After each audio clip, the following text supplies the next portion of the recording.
Umagang kay ganda, this is your boy Rapi Boy at first day namin sa Japan. First stop, Koshiro, pero syempre gagala tayo kakain at magsha-shopping.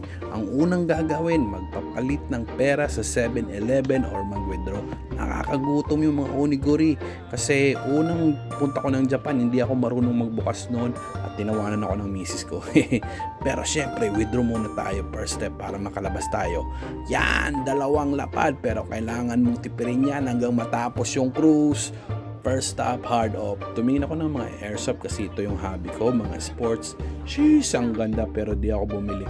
Tapos yun, mga Gundam kits, Tamiya, mga Sangoku. Nagutom, lumipat kami ng iyon, kumain ng authentic ramen. Okay, first bite. Salamat sa Diyos sa mga biyayang natatanggap. Paglipat namin ng Don Quixote, ito yung nagpatibog ko, Deagle na Tokyo Marui. Tapos mga Tamiya kids bumper at mga motor niya. Sheesh! At to cart na yan.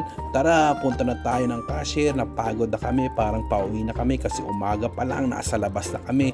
Tumira muna si Boson ng claw machine kasi baka may makuwang pag-asa. Tapos rated SPG sa Don Quixote, bawal ang bata. Maraming kaganapan sa labas ng barko. Yan o, may mga food truck, ang ganda ng barko namin. Tapos tumira muna ako ng authentic takoyaki. Maraming salamat, peace out.